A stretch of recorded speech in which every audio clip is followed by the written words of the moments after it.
एक दिन राजा के दरबार में एक व्यक्ति आया जिसके पास 2 गायें थीं। वह व्यक्ति राजा के सामने पहुंचा और बोला, महाराज, आपके राज्य में इतने विद्वान पुरुष हैं, आपके मंत्रिमंडल में इतने बुद्धिमान लोग हैं। मैं एक साधारण सा प्रश्न पूछना चाहता हूं। क्या आप मुझे यह बता सकते हैं कि इन 2 गायों में मां कौन है और बेटी कौन?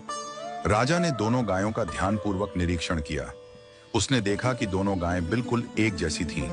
रंग, आकार और स्वभाव में कोई अंतर नहीं था। राजा की समझ में नहीं आया कि मां कौन है और बेटी कौन। उसने अपने मंत्रिमंडल को बुलाया और सबसे बुद्धिमान मंत्री से कहा, तुम देखो और बताओ कि मां कौन है और बेटी कौन।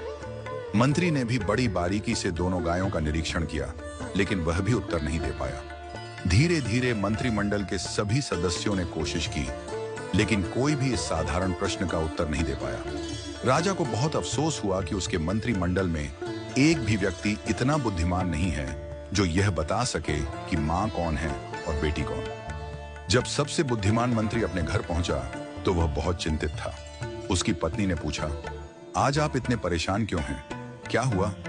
मंत्री ने कहा, आज राजसभा में एक व्यक्ति 2 गायें लेकर आया था और पूछा कि इनमें मां कौन है और बेटी कौन। हम सबने देखा, लेकिन दोनों गायें एक जैसी दिखाई दी।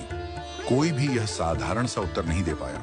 मंत्री की पत्नी मुस्कुराई और बोली, कल मुझे भी राजसभा में ले चलिए, मैं इस प्रश्न का उत्तर देने की कोशिश करूंगी।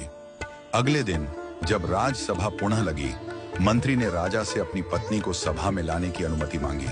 राजा ने अनुमति दे दी। मंत्री की पत्नी को बुलाया गया और दोनों गायों को भी सभा में लाया गया। मंत्री की पत्नी ने कहा, महाराज, मुझे एक अवसर दें। उसने दोनों गायों के सामने घास के एक एक टोकरे रखवाए। जब दोनों गायें घास खाने लगीं, तो थोड़ी देर बाद मंत्री की पत्नी ने घोषणा की, यह गाय मां है और यह गाय बेटी है। वह व्यक्ति जो गायें लेकर आया था, उसने तुरंत सहमति जताई और कहा, आपने बिल्कुल सही पहचाना।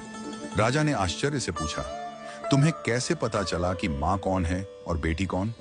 मंत्री की पत्नी ने समझाया, जब मैंने दोनों के सामने एक जैसा घास का टोकरा रखा, तो जो बेटी थी उसने जल्दी जल्दी अपनी घास खा ली और अपनी मां के टोकरे में भी खाने लगी। दूसरी ओर मां ने घास खाने की गति को धीमा कर दिया, आराम से खाने लगी। एक मां ही इतनी निस्वार्थ होती है कि खुद भूखी रहकर भी अपनी संतान को खिलाती है।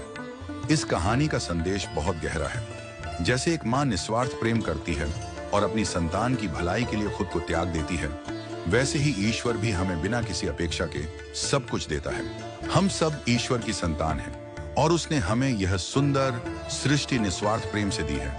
हम अक्सर ईश्वर से केवल अपनी इच्छाओं की पूर्ति की प्रार्थना करते हैं, लेकिन कभी यह नहीं पूछते कि हे प्रभु, आप खुश तो हैं? जिस तरह हमें अपने माता पिता का सम्मान करना चाहिए, उनसे बातचीत करनी चाहिए और उनकी खुशी का ध्यान रखना चाहिए, वैसे ही हमें ईश्वर से भी संवाद बनाए रखना चाहिए। यदि हम अपने माता पिता से दिन में बस एक बार पूछ लें कि आप खुश तो हैं, तो उनके आशीर्वाद से हमारे जीवन में कभी दुख नहीं आएगा। पूजा पाठ या मंदिर जाना जरूरी नहीं, लेकिन माता पिता और ईश्वर से संवाद हमेशा बना रहना चाहिए। उनका प्रेम और आशीर्वाद हमारे जीवन को खुशहाल और समृद्ध बनाएगा।